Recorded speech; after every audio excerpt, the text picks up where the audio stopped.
नमस्कार साथियों, कैसे हैं आप सभी? आशा करते हैं आप सभी लोग अच्छे होंगे, स्वस्थ होंगे, मस्त होंगे और अपनी तैयारी को भी अच्छे से कर रहे होंगे। तो हम लोग यहाँ से आज का एक नया टॉपिक स्टार्ट करेंगे, जो कि हो जाएगा विद्युत अपघटन या विद्युत रासायनिक श्रेणी। और मोस्ट इम्पोर्टेंट चैप्टर है ये, यहाँ से कई आपके एग्जाम में क्वेश्चन पूछे गए थे। तो अभी तक रेलवे के जो भी एग्जाम हुए हैं, वहाँ के सभी प्रीवियस ईयर क्वेश्चन हम लोग यहाँ से डिस्कस करते हैं। तो वीडियो अच्छा लगे तो वीडियो को लाइक ज़रूर करना और चैनल को भी सब्सक्राइब कर लेना। तो यहाँ से इस चैप्टर का हमारा पहला क्वेश्चन हो जाएगा, यानी कि 492 नंबर कि निम्नलिखित में से कौन सा तत्व तांबे से अधिक अभिक्रियाशील होता है। तो कौन सा तत्व है जो तांबे के साथ सबसे ज़्यादा क्रिया करता है? तो ये होता है आपका जिंक, जो कि तांबे के साथ अत्यधिक क्रियाशील रहता है। तो इंपॉर्टेंट क्वेश्चन है, ऑप्शन सी करेक्ट हो जाएगा। तो देख सकते हैं कि क्वेश्चन आपके लेटेस्ट पैटर्न पे यहाँ से पूछे गए थे। तो जिंक तांबे की तुलना में ये अधिक अभिक्रियाशील होती है और जिंक की परमाणु संख्या ये होती है 30 और तांबे की परमाणु संख्या ये होती है 29। और अभिक्रियाशील धातु अपने से कम अभिक्रियाशील धातु को उसके यौगिक के विलयन से विस्थापित कर देती है। तो ये हो जाएंगे इससे रिलेटेड इंपॉर्टेंट फैक्ट। बढ़ेंगे हम लोग अगले प्रश्न की ओर। अगला भी आपका इंपॉर्टेंट हो जाएगा कि लवण जल के विद्युत अपघटन द्वारा इनमें से कौन सा उत्पाद बनता है। तो इनमें से बनने वाला उत्पाद ये हो जाएगा आपका सोडियम हाइड्रो ऑक्साइड। तो इसका फार्मूला होता है NaOH। तो ये फार्मूला होता है आपका सोडियम हाइड्रो ऑक्साइड का। तो लवण जल के विद्युत अपघटन से सोडियम हाइड्रो ऑक्साइड बनता है। तो क्वेश्चन आपका ये भी 2022 में पूछा गया था। तो लवण जल के विद्युत अपघटन द्वारा सोडियम हाइड्रो ऑक्साइड, जिसका फार्मूला आप यहाँ से देख सकते हैं, तो ये बनता है। और सोडियम क्लोराइड, जिसका फार्मूला हो जाएगा NaCl, विद्युत अपघटन द्वारा अपघटित होता है और कैथोड पर सोडियम हाइड्रो ऑक्साइड बनाता है। सोडियम हाइड्रो ऑक्साइड ये कास्टिक सोडा के रूप में भी इसको जानते हैं।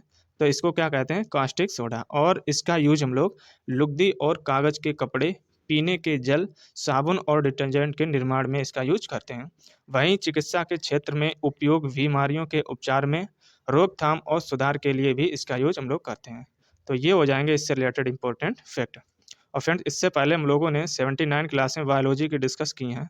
तो इसी प्रकार इंपॉर्टेंट क्वेश्चन वो भी थे, उनको भी हम लोगों ने डिस्कस किया था। तो यदि आपने वो क्लासें नहीं देखी हैं तो इसी चैनल पे जाके उनकी हम लोगों ने प्लेलिस्ट बना दी है। तो एक जगह से आप उनको भी आप कवर कर सकते हैं। फिलहाल यहाँ पे अभी हम लोग केमिस्ट्री पढ़ रहे हैं, फिर इसके बाद हम लोग आगे की साइंस स्टार्ट करेंगे बची हुई। तो अगला प्रश्न हो जाएगा कि कौन सा तत्व तांबे से अधिक अभिक्रियाशील नहीं है। तो ये आपको बताना है कि तांबे से अधिक अभिक्रियाशील नहीं धातु है। ये हो जाएगी Ag। और Ag किसको कहते हैं? ये कहते हैं हम लोग चांदी को। तो Ag ये आपका चांदी का प्रतीक होता है। तो इससे पहले हम लोगों ने कौन सा किसका प्रतीक होता है और क्या उसका परमाणु क्रमांक होता है, क्या उसका इलेक्ट्रॉनिक विन्यास होता है, तो इस तरह के इंपॉर्टेंट जो भी आपके चैप्टर थे उनको हम लोगों ने पिछली क्लास में डिस्कस किया था। तो यदि आपने ये क्लासें नहीं देखी हैं तो इसी चैनल पे जाके आप इनकी भी हम लोगों ने प्लेलिस्ट बना दी है केमिस्ट्री की, तो आप उनको भी एक एक करके देख सकते हैं। तो चांदी तांबे से अधिक अभिक्रियाशील नहीं होता है, जबकि लोहा तांबे की तुलना में ये अधिक अभिक्रियाशील होता है। बढ़ेंगे हम लोग अगले प्रश्न की ओर। अगला प्रश्न हो जाएगा कि निम्न में से कौन सा तत्व सर्वाधिक अभिक्रियाशील है। तो यहाँ पे पूछा गया कि सर्वाधिक अभिक्रियाशील है, तो ये तत्व हो जाएगा आपका कैल्शियम, जिसका प्रतीक चिन्ह हो जाएगा C है। तो ये आपका सर्वाधिक अभिक्रियाशील तत्व होता है। तो इन ऑप्शन में सिर्फ आपको बताना है कि कौन सा सर्वाधिक अभिक्रियाशील होता है, तो आपका कैल्शियम हो जाएगा। तो उपर्युक्त तत्वों में कैल्शियम ये सर्वाधिक अभिक्रियाशील तत्व है, जबकि आपका मैग्नीशियम तथा एल्युमिनियम इससे क्रमशः कम अभिक्रियाशील तत्व हो जाएंगे। बढ़ेंगे हम लोग अगले प्रश्न की ओर कि इनमें से किस जलीय विलयन के विद्युत अपघटन के फलस्वरूप सोडियम हाइड्रो ऑक्साइड निर्मित होता है। तो ये बनता है आपके NaCl से। तो ऑप्शन डी यहाँ पे इसमें करेक्ट आपका हो जाएगा। तो सोडियम क्लोराइड के जलीय विलयन के विद्युत अपघटन के फलस्वरूप सोडियम हाइड्रो ऑक्साइड निर्मित होता है। और विद्युत अपघटन वह प्रक्रिया होती है जिसमें किसी रासायनिक यौगिक में विद्युत धारा के प्रवाह के द्वारा उसके रासायनिक बंधों को तोड़ा जाता है, जिससे वह यौगिक अपने अवयवों में टूट जाता है। NaCl के जलीय विलयन के विद्युत अपघटन से कैथोड पर सोडियम प्राप्त होता है, किंतु सोडियम की अत्यधिक क्रियाशीलता होने के कारण यह तुरंत जल से अभिक्रिया करके NaOH तथा हाइड्रोजन बनाता है। अतः NaCl के जलीय विलयन के विद्युत अपघटन से सोडियम धातु प्राप्त नहीं की जा सकती। बढ़ेंगे हम लोग अगले प्रश्न की ओर, जो कि आपके इस प्रकार के ऑप्शन दिए गए हैं। तो क्वेश्चन है कि इनमें से कौन सा तत्व धातुओं की या कौन सी धातु यहाँ पे हो जाएगी जो अभिक्रियाशीलता के आधार पर सही अवरोही क्रम में होती है। तो सबसे पहले आपको यही जानना होगा कि अवरोही क्रम ये क्या होता है। तो अवरोही क्रम ये होता है आपका घटता हुआ क्रम। तो घटते हुए क्रम को हम लोग कहते हैं अवरोही क्रम। मीन्स सबसे पहले आपका आएगा सबसे बड़ा, फिर उससे छोटा, फिर उससे छोटा, फिर उससे छोटा, फिर उससे छोटा। तो ये होता है आपका अवरोही क्रम। तो यहाँ पे इन ऑप्शन में बताना है कि अवरोही क्रम कौन सा ये हो जाएगा। तो हम लोग अभी ऊपर डिस्कस किए थे। तो सबसे बड़ा आपका होता है कैल्शियम, फिर उससे बड़ा हो जाएगा आपका अल्युमिनियम, फिर आपका हो जाएगा कॉपर, फिर हो जाएगा आपका Hg जो कि आपका होता है। तो यहाँ से देख सकते हैं कि आपका सी आपसे करेक्ट आंसर हमें मिल रहा है। तो धातुओं की अभिक्रियाशीलता के आधार पर सही अवरोही क्रम आपका इस प्रकार कुछ हो जाएगा। बढ़ेंगे हम लोग अगले प्रश्न की ओर। अगला भी आपका यहाँ पे इंपॉर्टेंट हो जाएगा कि इनमें से किस धातु की अभिक्रियाशीलता सबसे कम है। तो अभिक्रियाशीलता की बात करें, ये सबसे कम हो जाएगी आपकी सोने की। तो यहाँ पे Hg यही आपका होता है सोने का, और Ag ये होता है आपका चांदी का। तो Hg को हम लोग कहते हैं यहाँ से पारा, भी यहाँ से हम लोग कह सकते हैं एक प्रकार से। तो यही आपको याद रखना है। तो Hg आपका मरकरी या पारा ये होता है, ना कि सोने का। तो सोने का गोल्ड ये अलग होता है, Au होता है सोने का। वहाँ पे हम लोगों ने थोड़ा मिस कर दिया था। तो यहाँ पे सक्रिय या सक्रियता श्रेणी कुछ दी गई है और धातुओं के सापेक्ष अभिक्रियाशीलताएं दी गई हैं। तो यहाँ पे हम लोग पोटेशियम की बात करें तो यहाँ से आप क्रम समझ सकते हैं कि सबसे अधिक अभिक्रियाशीलता आपकी ऊपर हो जाएगी, और ये आपका कुछ इस प्रकार घटता हुआ क्रम यहाँ पे देख सकते हैं। तो गोल्ड जो कि होता है आपका Au, इसकी सबसे कम होती है, फिर इससे ज़्यादा हो जाएगी सिल्वर की, इससे ज़्यादा हो जाएगी मरकरी की, जिसे हम लोग पारा भी कहते हैं। तो पारा का होता है Hg, और इससे ज़्यादा हो जाएगी सोडियम की, और सबसे ज़्यादा हो जाएगी आपकी पोटेशियम की। तो यहाँ पे ये तत्व दिए गए इंपॉर्टेंट है, इनको नोट डाउन जरूर करते रहना। बढ़ेंगे हम लोग अगले प्रश्न की ओर। अगला हो जाएगा कि निम्न में से कौन सी धातु चांदी की तुलना में कम अभिक्रियाशील है। तो यहाँ पे आपको बताना है कि चांदी की तुलना में कम अभिक्रियाशील है। तो ये हो जाएगी आपकी गोल्ड हो जाएगी। तो ऑप्शन वी करेक्ट आपका हो जाएगा, और Au ये होता है आपका गोल्ड का। तो चांदी की तुलना में कम अभिक्रियाशील धातु सोना आपकी हो जाएगी। और चांदी का रासायनिक सूत्र ये होता है Ag, और अभिक्रियाशीलता के अनुसार धातुओं का कुछ घटता क्रम यहाँ पे दिया गया है। तो पोटेशियम, कैल्शियम, मैग्नीशियम, जिंक, लोहा, कॉपर, चांदी, सोना। तो ये आपका घटता क्रम कुछ इस प्रकार दिया गया है। तो अगला प्रश्न आपका हो जाएगा कि निम्नलिखित में से कौन सी धातु अल्युमिनियम से कम अभिक्रियाशील है। तो ये हो जाएगी आपकी जिंक, जो अल्युमिनियम से कम अभिक्रियाशील होती है। तो जिंक धातु अल्युमिनियम से कम अभिक्रियाशील होती है। किसी तत्व की अभिक्रियाशीलता उसकी ऑक्सीजन या ऑक्सीकरण क्षमता का कार्य करती है। तो ऑक्सीकरण और अपचयन ये वाला चैप्टर हम लोगों ने पिछली 2 से 3 क्लासों में इसको डिस्कस किया था। तो इसी के बाद जो भी दो से 3 क्लासें हुई हैं उन्हीं में हम लोगों ने डिस्कस किया था। तो यदि आपने ये चैप्टर नहीं पढ़ा है तो अभी तक आपको ये पढ़ लेना चाहिए, क्योंकि तभी आपको आगे अच्छे से समझ में आएगा। तो इसकी भी हम लोगों ने प्लेलिस्ट बना दी है, साथ ही साथ में इनको भी आप पढ़ लेना। अगला पॉइंट यहाँ से आगे हो जाएगा कि एक तत्व की अधिक प्रतिक्रियाशीलता कहा जाता है अगर इसमें ऑक्सीकरण अच्छी प्रवृत्ति होती है। तो ऑक्सीकरण जितना अच्छा होगा उसकी अभिक्रियाशीलता उतनी ही अच्छी हो जाएगी। बढ़ेंगे हम लोग अगले प्रश्न की ओर। अगला भी आपका कुछ इस प्रकार दिया गया है कि निम्नलिखित में से कौन धातुएं विद्युत अपघटन द्वारा प्राप्त की जा सकती हैं। तो इनमें से कौन सी धातुएं जो विद्युत अपघटन से प्राप्त कर सकते हैं। तो यहाँ से हम लोग सोडियम को भी प्राप्त कर सकते हैं, और मैग्नीशियम को भी प्राप्त कर सकते हैं, अल्युमिनियम को भी प्राप्त कर सकते हैं। बाकी ये धातुएं हम लोग विद्युत अपघटन से प्राप्त नहीं कर सकते हैं। तो सोडियम, मैग्नीशियम, अल्युमिनियम। तो ऑप्शन वी में यहाँ पे दिया गया है, तो यही आपका करेक्ट हो जाएगा। तो सोडियम, मैग्नीशियम एवं अल्युमिनियम वे धातु हैं जिन्हें विद्युत अपघटन के द्वारा प्राप्त किया जा सकता है। और सोडियम ये प्रबल क्षार धातु है, जिसका परमाणु क्रमांक ये होता है 11, और इसका प्रमुख यौगिक ये होता है सोडियम कार्बोनेट, जिसका यूज हम लोग बेकिंग सोडा, कास्टिक सोडा आदि के निर्माण में करते हैं। वहीं आपका मैग्नीशियम ये क्षारीय मृदा धातुओं का द्वितीय सदस्य है। यह हरे पौधे के पर्णहरित में मैग्नीशियम एक प्रमुख तत्व है और यह हवा में चमकीली रोशनी के साथ जलता है, इसीलिए इसका प्रयोग हम लोग पटाखों में करते हैं। तो ये आपका मोस्ट इम्पोर्टेंट पॉइंट हो जाएगा। तो क्वेश्चन आपका ये डायरेक्टली पूछा जाता है कि पटाखों में जो हरा रंग होता है ये किसके कारण होता है, या जो उसमें जो चमकीली रोशनी होती है ये किसके कारण होता है।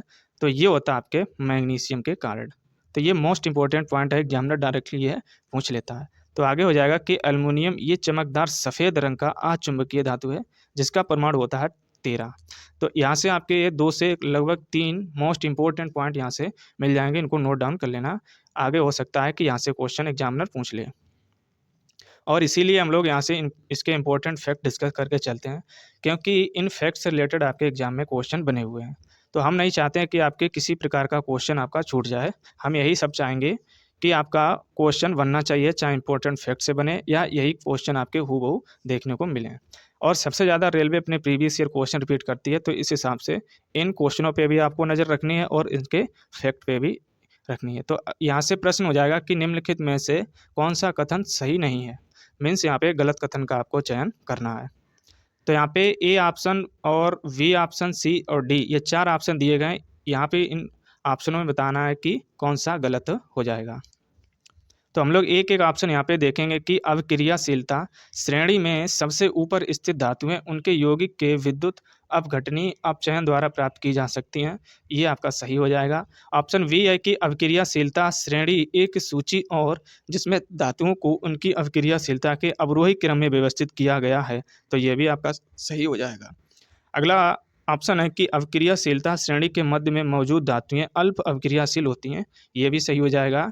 और ऑप्शन डी है अवक्रियाशीलता श्रेणी में पोटेशियम सबसे कम अवक्रियाशीलता है, तो यही आपका गलत हो जाएगा। तो अभी हम लोग एक जो सीरीज पढ़ी थी उसमें आपका पोटेशियम सबसे पहले स्टार्ट हुआ था, मीन्स उसकी अवक्रियाशीलता सबसे कम नहीं थी, ये कितनी थी, सबसे ज़्यादा हो जाएगी। तो यही आपका गलत हो जाएगा क्योंकि यहाँ से कम कहा गया है। तो इसी प्रकार हम लोग तभी इसके इंपॉर्टेंट फैक्ट डिस्कस करके चलते हैं, और ये क्वेश्चन आपका जो भी अभी तक फैक्ट डिस्कस किए थे वहाँ से रिलेटेड आपका हो जाएगा। तो इसीलिए हम जो भी इंपॉर्टेंट फैक्ट होते हैं उनको डिस्कस करके चलते हैं। तो दिए गए विकल्प में डी आपका गलत हो जाएगा, क्योंकि पोटेशियम अवक्रियाशीलता ये श्रेणी में सबसे ऊपर तथा इसकी अवक्रियाशीलता सबसे अधिक होती है। बढ़ेंगे हम लोग अगले प्रश्न की ओर। अगला हो जाएगा कि निम्नलिखित में से कौन सी धातुएं सर्वाधिक अवक्रियाशील है। तो इनमें कौन सी धातु सबसे ज़्यादा अवक्रियाशील हो जाएगी, तो ये हो जाएगी आपकी मैग्नीशियम। तो इम्पोर्टेंट आपका क्वेश्चन ये भी हो जाएगा। तो दिए गए तत्वों में मैग्नीशियम की सर्वाधिक अवक्रियाशीलता हो जाएगी, और मैग्नीशियम क्षारीय मृदा धातु है। मैग्नीशियम अन्य दी गई धातुओं की तुलना में ये अत्यधिक प्रतिक्रियाशील है, और इसलिए मैग्नीशियम सल्फेट बनाने के लिए हम लोग मैग्नीशियम कॉपर सल्फेट के घोल से तांबे को विस्थापित कर सकते हैं। अब आपका अगला प्रश्न हो जाएगा कि जब लवण जल का विद्युत अपघटन होता है तो कैथोड पर गैस एक्स कौन सी गैस है। तो कौन सी गैस होती है, ये होती है आपकी हाइड्रोजन। तो यहाँ पे ऑप्शन वी करेक्ट हो जाएगा। तो ये मोस्ट इंपॉर्टेंट क्वेश्चन है जो आपके ग्रुप डी में 2022 में जो एग्जाम हुआ था वहाँ पे यही क्वेश्चन पूछे गए थे। तो लवण जल के विद्युत अपघटन प्रक्रिया के दौरान एनोड पर क्लोरीन गैस मुक्त होती है और कैथोड पर हाइड्रोजन गैस बनती है, और जो वर्निंग सिलेंडर को इसके पास लाने पर पाप ध्वनि उत्पन्न करती है। तो ये हो जाएंगे इसके इंपॉर्टेंट फैक्ट। बढ़ेंगे हम लोग अगले प्रश्न की ओर कि सोडियम क्लोराइड के जलीय विलयन के दौरान या विद्युत अपघटन के दौरान क्रमशः एनोड और कैथोड पर निम्न में से कौन सी गैसें उत्पन्न होती हैं। तो ये गैसें होती हैं आपकी क्लोरीन और हाइड्रोजन, अभी हम लोग ऊपर डिस्कस किए थे। तो ये क्वेश्चन आपका जस्ट पहले वाले से रिलेटेड क्वेश्चन हो जाएगा। तो बढ़ेंगे हम सीधे अगले प्रश्न की ओर। अगला हो जाएगा कि इनमें से कौन सी धातु अविक्रियाशीलता श्रेणी में सबसे कम अविक्रियाशील धातु है। तो यहाँ पे सबसे कम पूछी गई है। तो जो हम लोगों एक टेबल यहाँ से कुछ इस प्रकार की बनी हुई थी, तो उस टेबल से ये आपका क्वेश्चन रिलेट हो जाएगा। तो इसी हम लोग कहते हैं कि आपको जो भी इंपॉर्टेंट फैक्ट बताएं कि आप ये नोट डाउन कर लें, तो उनको नोट डाउन जरूर करें, क्योंकि यही आपके फैक्ट होते हैं जो कहीं ना कहीं आगे इनके यूज होते रहते हैं। तो इनमें आपका सबसे नीचे था गोल्ड, मीन्स इसका प्रतीक चिन्ह होता है AU। तो इसकी अविक्रियाशीलता ये सबसे कम होती है। तो दिए गए अवक्रियाशील धातु में जो गोल्ड है ये सबसे कम अवक्रियाशील है। वहीं अवक्रियाशील श्रेणी की धातुओं में पोटेशियम इसकी सर्वाधिक होती है और प्लेटिनम सबसे कम अवक्रियाशील धातु होती है। तो यहाँ पे हमें पूछा गया था इनमें कौन सी हो जाएगी, तो आपको ऑप्शन के अकॉर्डिंग भी आपको सोचना होगा। बढ़ेंगे हम लोग अगले प्रश्न की ओर कि निम्न धातुओं को अभिक्रियाशीलता के अनुसार अवरोही क्रम में व्यवस्थित कीजिए। तो यहाँ पे बताना कि अवरोही क्रम क्या होता है। तो ये होता है आपका घटता हुआ क्रम, मीन्स पहले सबसे बड़ा, फिर उससे छोटा, फिर उससे छोटा, फिर उससे छोटा, फिर उससे छोटा, उससे छोटा, ऐसे करके ये होता है आपका अवरोही क्रम। तो ये जो दिए गए धातु हैं इनमें आपको बताना है। तो इनमें हम लोग करेक्ट आंसर की बात करें तो सबसे पहले आपको यही याद रखना कि पोटेशियम की सबसे ज़्यादा होती है, फिर उससे कम होती है सोडियम की, फिर उससे कम हो जाएगी जिंक की, और फिर उससे कम ये हो जाएगी आपकी कॉपर की, फिर उससे कम Hg की, फिर Ag की। तो यहाँ पे सबसे कम आपको याद रखना ये हो जाएगी सिल्वर की और सबसे ज़्यादा पोटेशियम की। तो इस प्रकार के ऑप्शन आपका सी करेक्ट यहाँ पे हो जाएगा। तो दिए गए धातु में आपको ये क्रम लगाना था। बढ़ेंगे सीधे अगले प्रश्न की ओर। अगला हो जाएगा कि धातुओं की अभिक्रियाशीलता श्रेणी के अनुसार इनमें से कौन सी धातु सबसे कम सक्रिय है, या सबसे कम किसकी क्रियाशीलता कम हो जाएगी। तो ये धातु हो जाएगा आपका सीसा। तो सीसा इसको लेड कहते हैं और इसका जो प्रतीक होता है ये होता है Pv। तो इसी को हम लोग रिप्रेजेंट करते हैं। तो धातुओं की अवक्रियाशीलता के क्रम में दिए गए विकल्पों में से जो सीसा धातु है इसकी अवक्रियाशीलता सबसे कम हो जाएगी। बढ़ेंगे हम लोग अगले प्रश्न की ओर। अगला भी इम्पोर्टेंट आपका हो जाएगा कि विद्युत अपघटन विधि द्वारा NaOH के निर्माण में किस विलयन का उपयोग किया जाता है।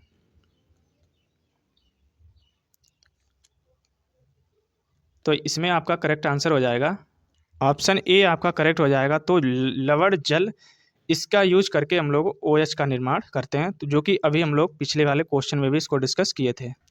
तो विद्युत अपघटन विधि द्वारा हम लोग OH या NaOH जिसका रासायनिक नाम हो जाएगा सोडियम हाइड्रोक्साइड के निर्माण में जल का यूज करते हैं।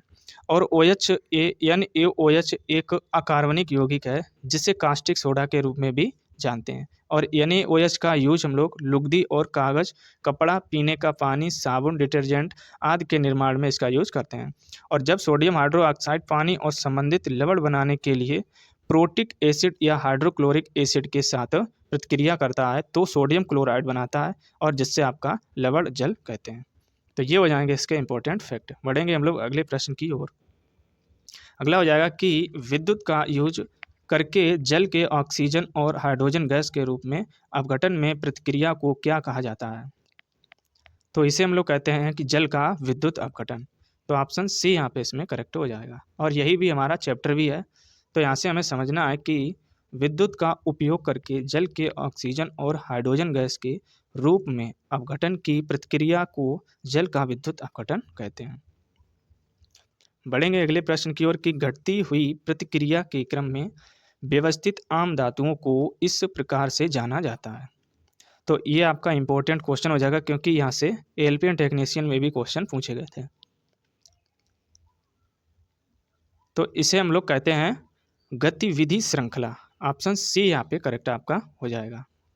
तो विभिन्न धातुओं को उनकी घटती हुई रासायनिक प्रतिक्रियाशीलता के क्रम में व्यवस्थित करने पर जो श्रृंखला प्राप्त होती है उसे गतिविधि श्रृंखला के नाम से जानते हैं।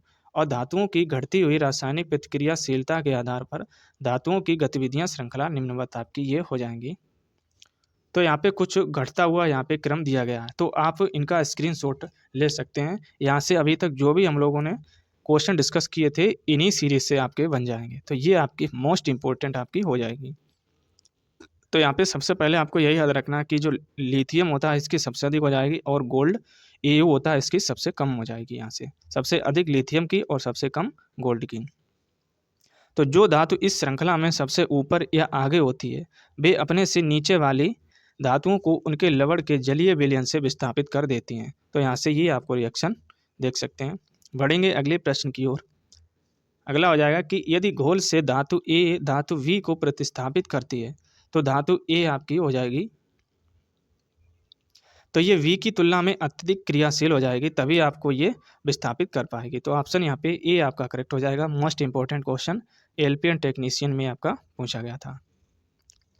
तो विभिन्न धातुओं को उनके घटते हुए मानक इलेक्ट्रोड विभव के आधार पर रखने पर जो श्रेणी प्राप्त होती है उसे हम लोग विद्युत रासायनिक श्रेणी कहते हैं। और जो विद्युत रासायनिक श्रेणी में ऊपर होती है वे अपने से नीचे वाली धातुओं को उनके लवण के जलीय विलयन से विस्थापित कर देती है। और इसका कारण यह है, जो धातु श्रेणी में ऊपर होती है उसका मानक इलेक्ट्रोड विभव अधिक होता है एवं वह अधिक अभिक्रियाशील होती है, और इस प्रकार आदि किसी विलयन या घोल से धातु ए धातु वी को प्रतिस्थापित करती है, तो धातु ए धातु वी की तुलना में अधिक प्रतिक्रियाशील हो जाएगी। बढ़ेंगे हम लोग अगले प्रश्न की ओर कि निम्नलिखित धातुओं में से सबसे अधिक प्रतिक्रियाशील है।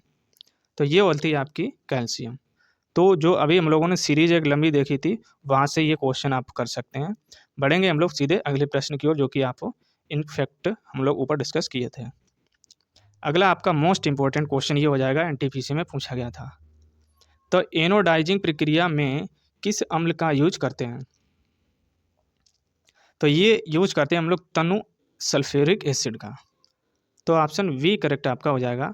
तो तनु सल्फ्यूरिक एसिड का यूज हम लोग एनोडाइजिंग प्रक्रिया में करते हैं। तो ये क्वेश्चन आपका लेटेस्ट पैटर्न पे पूछा हुआ है आरआरबी एनटीपीसी 2021 के एग्जाम में। तो एनोडाइजिंग एक विद्युत रासायनिक प्रक्रिया है जिसके द्वारा एक धातु का पृष्ठ टिकाऊ एवं जंग रोधी बनाया जाता है, और इस प्रक्रिया में एल्युमिनियम ऑक्साइड की परत का निक्षेपण होता है, और इस प्रक्रिया में गंधक अम्ल का यूज करते हैं। बढ़ेंगे हम अगले प्रश्न की ओर। अगला प्रश्न हो जाएगा कि निम्न धातुओं में से कौन सी धातु आयरन क्लोराइड से लोहे का विस्थापन करती है? तो ये मोस्ट इंपॉर्टेंट क्वेश्चन हो जाएगा, एलपी टेक्नीशियन में पूछा हुआ। तो ये धातु होती है आपकी जस्ता। तो इम्पोर्टेंट ये क्वेश्चन है कि आयरन क्लोराइड लोहे को जंग या जिंक से विस्थापित कर देता है, क्योंकि जिंक की अपचायक क्षमता लोहे से अधिक होती है, और विद्युत रासायनिक श्रेणी में जस्ता लोहे से आपका ऊपर होता है। तो यहाँ से आपको सीरीज में आपको समझाया गया है, कुछ इस प्रकार देख सकते हैं। तो अपचायक क्षमता, तो अपचयन और ऑक्सीकरण, ये चैप्टर हम लोगों ने पिछली 2 से 3 क्लासों में इसको डिस्कस किया था। तो सबसे पहले आपको वही आपको देख के आना है। अगला प्रश्न हो जाएगा कि निम्नलिखित में से कौन सी धातु आयरन क्लोराइड से लोहे को विस्थापित नहीं करेगी? तो ये धातु होती है आपकी चांदी। तो ऑप्शन वी यहाँ पे इसमें करेक्ट हो जाएगा। तो प्रश्न के अनुसार यहाँ पे कहा गया है कि धातुओं की सक्रियता श्रेणी इस प्रकार है कि सबसे पहले आएगा मैग्नीशियम, फिर एल्युमिनियम, जिंक, फिर लोहा और चांदी। तो यहाँ पे ये प्रतीक हो जाएंगे इसके, और ये आपका क्रम हो जाएगा घटता हुआ क्रम।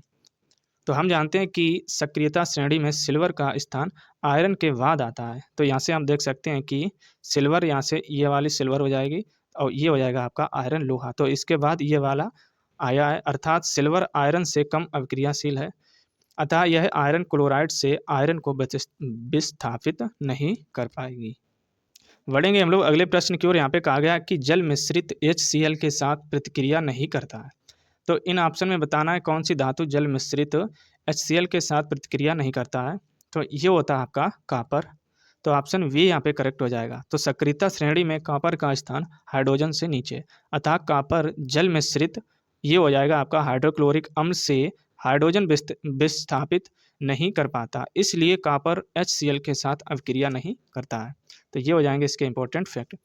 अगला भी प्रश्न यही हम लोग डिस्कस करते हैं कि धातु केवल विद्युत अपघटन द्वारा निकाला जाता है। तो इनमें कौन सी धातु है जो सिर्फ और सिर्फ विद्युत अपघटन से हम लोग निकाल सकते हैं? तो ये है आपका अल्युमिनियम हो जाएगा, जिसको हम लोग विद्युत अपघटन से प्राप्त कर सकते हैं। तो सोडियम, मैग्नीशियम, कैल्शियम, एल्युमिनियम आदि ये सक्रियता श्रेणी में सबसे ऊपर आते हैं, और ये धातु अत्यधिक अभिक्रियाशील होते हैं, अतः इनका निष्कर्षण अन्य धातुओं की तरह कार्बन का उपयोग उपचायक या उपाचय के रूप में कर अवकरण के द्वारा नहीं किया जा सकता, क्योंकि इन सभी धातुओं में ऑक्सीजन के साथ कार्बन से ज़्यादा तेजी से प्रतिक्रिया करने की प्रवृत्ति पाई जाती है, अर्थात इन धातुओं की बंधुता ऑक्सीजन के साथ कार्बन से अधिक होती है। और सोडियम, एल्युमिनियम, मैग्नीशियम, कैल्शियम ये धातु हैं जो निष्कर्षण विद्युत अपघटन द्वारा की जाती हैं। तो यहाँ से कुछ इस प्रकार आपको समझाया गया, यहाँ से देख सकते हैं। बढ़ेंगे सीधे अगले प्रश्न की ओर। अगला मोस्ट आपका इंपॉर्टेंट हो जाएगा कि संक्षारण एवं जंग लगने से बचाने के लिए लोहे पर किए जाने वाले विद्युतीय लेपन में किस धातु का यूज करते हैं। इसको मोस्ट इंपॉर्टेंट स्टार डाल के लिख लेना। कहीं ना कहीं ये आपके एग्जाम में सीधा यही क्वेश्चन आपको देखने को मिलेगा और यही आपके चारों ऑप्शन देखने को मिलेंगे। तो इसमें आपका करेक्ट आंसर हो जाएगा जस्ते का यूज करते हैं। तो लोहे पर हम लोग जंग से बचाने के लिए उसके ऊपर जस्ता का यूज करते हैं या जस्ता का लेपन करते हैं। तो ये फेमस क्वेश्चन है आपका रेलवे का, जो यहाँ से कई बार क्वेश्चन इसको रिपीट किया था। तो यहाँ से संक्षारण एवं जंग लगाने से बचने के लिए लोहे पर किए जाने वाले विद्युतीय लेपन में जस्ता का यूज करते हैं। इसे हम लोग यश दीपकरण या गैल्वेनीकरण या यशद लेपन कहते हैं। तो यहाँ पे पूछा जाता है कि लोहे पर जंग लगने से बचाने के लिए जस्ता का यूज करते हैं या जस्ता का लेपन करते हैं, तो इस विधि को क्या कहते हैं। तो इसे कहते हैं हम लोग गैल्वेनीकरण। ये मोस्ट इंपॉर्टेंट आपका हो जाएगा। और अगला पॉइंट यहाँ पे हो जाएगा कि क्रोमियम मिलाकर लोहे को स्टेनलेस स्टील बनाया जाता है। तो ये भी आपका मोस्ट इंपॉर्टेंट हो जाएगा। स्टेनलेस स्टील ये किसका मिश्रण होता है। तो ये होता है आपका क्रोमियम को मिलाकर हम लोग जस्ते को मिलाकर और क्रोमियम को मिलाकर लोहे पे करते हैं।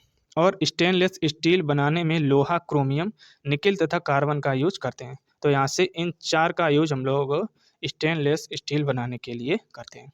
तो ये थे आपके मोस्ट इंपॉर्टेंट क्वेश्चन इस चैप्टर से रिलेटेड। तो कल वाली क्लास में हम लोग मोस्ट इंपॉर्टेंट चैप्टर जो कि केमिस्ट्री का हो जाएगा, जो कहीं ना कहीं यहाँ से क्वेश्चन कहीं ना कहीं पूछे ही जाते हैं। तो ये हो जाएगा अम्ल, क्षार और लवण। तो यहाँ से किस प्रकार के क्वेश्चन आपके एग्जाम में पूछे हुए हैं, इनको हम लोग कल वाली क्लास में डिस्कस करेंगे।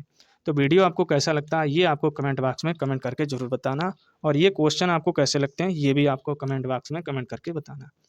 और जो भी आपके स्टडी रिलेटेड ग्रुप हो वहाँ पे इस वीडियो को शेयर जरूर किया करें, लाइक भी करें और चैनल को भी सब्सक्राइब किया करें। चले मिलेंगे हम लोग एक नेक्स्ट क्लास में। जय हिंद।